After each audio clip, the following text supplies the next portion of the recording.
Après avoir vu les 2 premiers mouvements du cerf, nous allons voir les 3 derniers. Donc le 3e mouvement s'appelle le cerf court, comme la chasse à courre mais sans les chasseurs. Certains l'appellent aussi le cerf pratique le dos crawlé. Vous allez comprendre pourquoi tout à l'heure.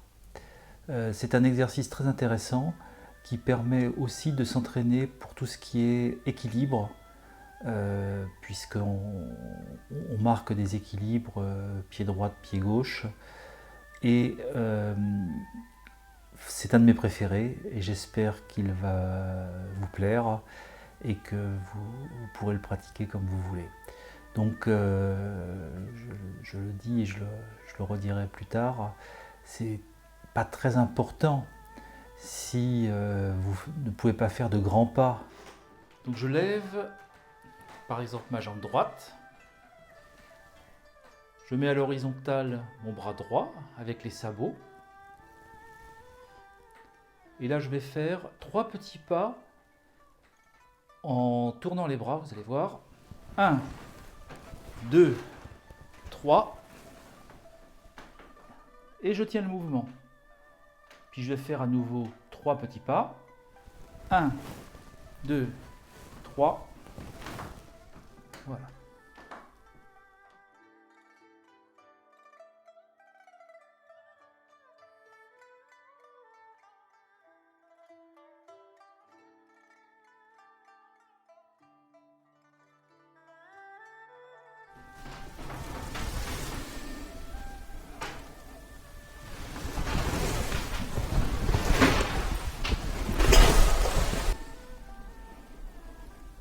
Ça c'est le lustre.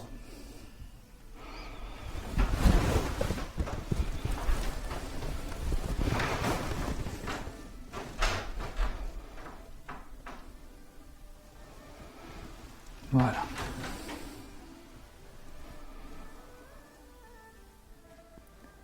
Le 4e mouvement du cerf s'appelle le cerf se bat.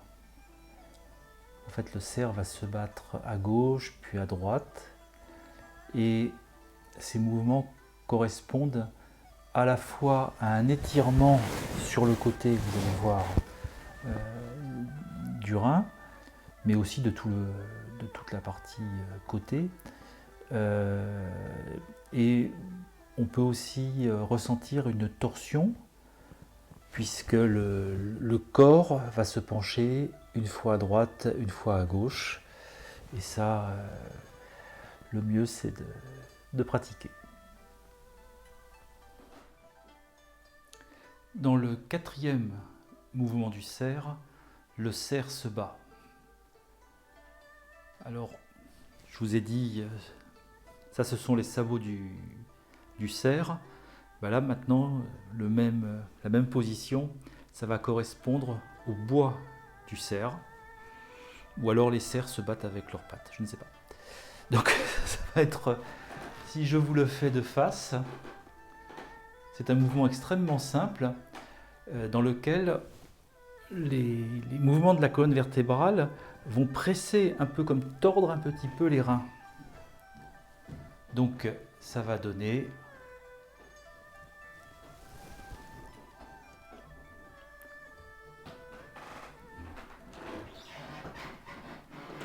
vous voyez, on étire bien le côté droit là, puis de l'autre côté, on étire bien de l'autre côté. À la limite, on revient.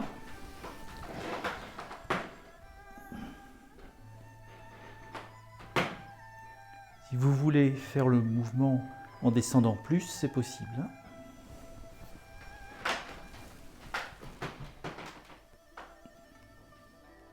Ce n'est peut-être pas très visible à la vidéo, mais si je me dirige vers vous, par là, directement vers la caméra, en fait, quand je me penche à 45 degrés. D'accord ? C'est pas trop vers l'avant, c'est pas trop vers le côté, c'est à 45 degrés mais en pratique, ça tire sur le côté droit ou sur le côté gauche.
Le cinquième et dernier mouvement du cerf s'appelle le cerf s'entrelace.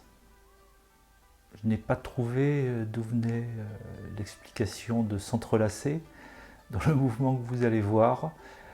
Mais bon, si vous trouvez, hein, vous m'expliquerez. Donc c'est un mouvement libre. Les bras forment les sabots. Hein. Les sabots, c'est comme ça. Sans trop serrer, on forme, ça ne correspond pas à fermer les poings comme ça, c'est plutôt ça, comme ça, très détendu. Vous allez les mettre au-dessus, ça fait bizarre avec la caméra, au-dessus de votre tête, et vous allez bouger en suivant des arcs de cercle au sol, et ça va permettre à vos reins, à votre dos, à vos muscles, en pivotant, de presser, de masser, d'essorer quelque part les différents organes qui se trouvent au niveau de l'abdomen. C'est un mouvement très simple, mais qui est très agréable à réaliser. Et ne vous en privez pas, si vous voulez. Le mouvement est totalement libre. Vous tournez au niveau du sol en suivant des courbes. Et c'est le fait de changer de direction qui va permettre d'avoir un meilleur massage des organes.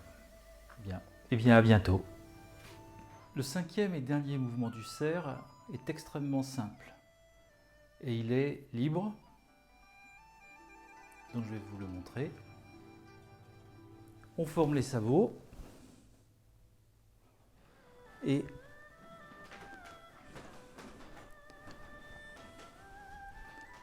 vous pouvez faire n'importe quel mouvement circulaire au niveau du sol à peu près. Vous voyez, normalement on ne va pas en ligne droite. Et le but de l'exercice, c'est en fait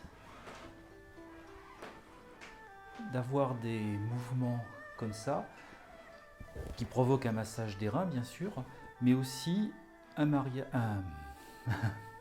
massage de tous les organes, estomac, foie, etc., qui se trouvent dans l'abdomen. Voilà. Une autre particularité, c'est que ça permet aussi de détendre les muscles dorsaux et ça peut être intéressant pour toutes les personnes qui travaillent beaucoup assis, qui peuvent avoir mal au dos ou avoir des crispations, surtout en fin de journée. À la limite, c'est aussi un exercice qu'on peut faire plus ou moins facilement sur son lieu de travail, dans certains cas. Voilà.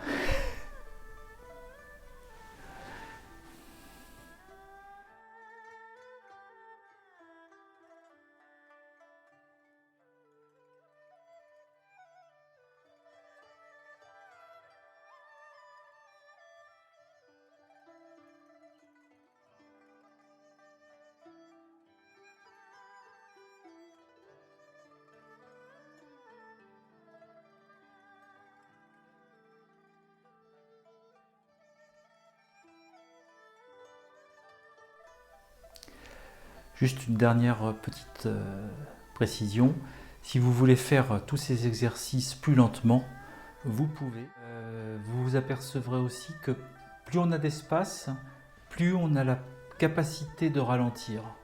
Quand on est dans un environnement comme dans un appartement où on est confiné, on a tendance à un petit peu accélérer parce qu'on est vite le long d'un mur.